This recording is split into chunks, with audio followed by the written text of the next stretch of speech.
So by now, I'm sure most of you have already heard about the shocking tragedy that has recently taken place in the cruise ship space. A man has gone overboard on board the world's largest cruise ship, Icon of the Seas. In this video, we will outline the details of what has taken place. We'll go over some general information when it comes to man overboards and cruise ships, as well as talk about the unfortunate reality that while this is not the first time this has happened, it will not be the last, and that'll be for two reasons. Royal Caribbean's Icon of the Seas, Royal Caribbean's newest ship that just launched here in January of 2024, capable of holding 10,000 passengers and crew at full capacity, currently operating 7-day sailings out of Miami, Florida, is where this incident occurred. This past Sunday, the ship was getting ready to head over to the Caribbean, starting a no cruise, and on the second day of the cruise, an unidentified man somehow went overboard on deck 5 over on the running track. As soon as the incident occurred, the crew on board Icon of the Seas were quickly notified, and they sprung to action. They deployed a lifeboat, and after just a couple hours of searching for the man that went overboard, they were able to rescue him. However, after getting him into the ICU on board with his family,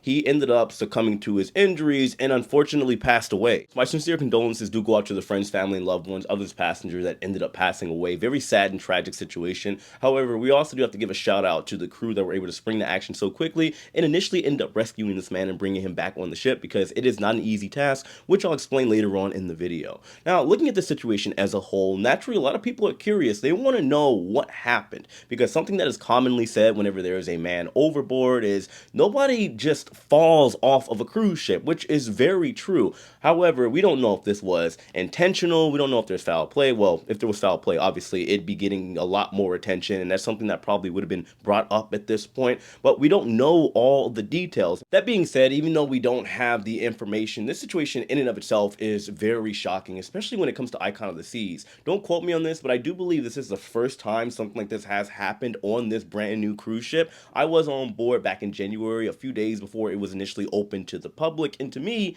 I'm not saying it looked like it was man overboard proof. However, from what I witnessed being on board, at least on the upper decks, it looks like the railing was a lot higher and there was just a lot more going on. And if somebody was trying to, let's say, jump off, I'm not saying that's what happened in this particular case, I figured a lot of more people would catch it before it actually happened. Do keep in mind, this happened allegedly on deck 5 over by the running track, and there's still a lot of stuff over in that way because the ship's so massive. There's so much going on between the lifeboats over there and a lot of other equipment that is on Icon of the Seas. It is very interesting how all this ended up playing out the way that it did. As far as the search and rescue, it is amazing and a miracle that he was even found. Something that you have to understand about cruise ships, that when somebody does go overboard, there are so many factors at play. A lot of times when it does happen, it is during the evening hours, and even during the day, like in this particular case, it's going to be like finding a needle in a haystack. Why? Because obviously you have the swells, the waves, the currents. There are so many factors that you have to take into account. Whenever it does happen, it takes time to release the lifeboat. The ship has to stop in and of itself and turn around. It's a long process.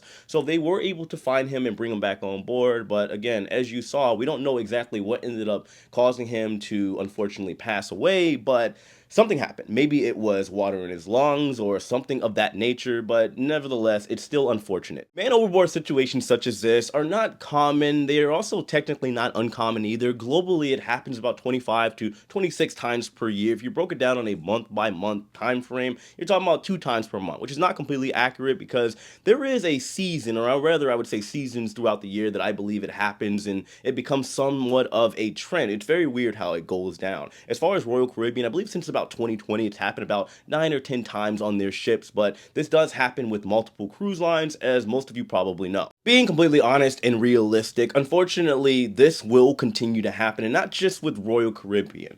There are peak seasons for cruising. That, of course, are your springtime, your summertime, and your holiday season. You have a lot of people that are either new to cruising, and when you have over 35 million people taking cruises every year globally, naturally there are going to be some situations that do occur, like man overboards. You also have to take into consideration that the industry is booming, meaning more and more people are going to continue to take a cruise. I'm not saying that everybody that goes overboard has never taken a cruise before, but again, the more people that are introduced to cruising, naturally you're going to see more potential issues, even if they aren't man overboards, occur on board cruise ships. It is a true mystery as to why people decide to jump off of cruise ships and why these man overboard situations happen. A lot of people have been screaming and shouting saying that the cruise line should do something about it.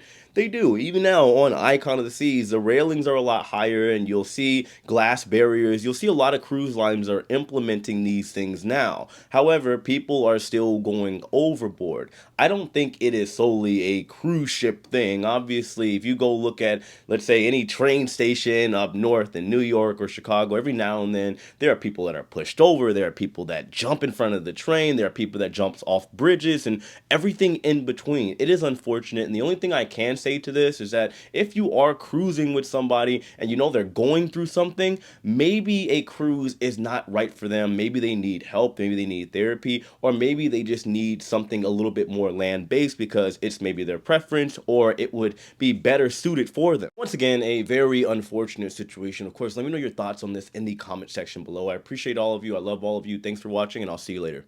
Take it easy.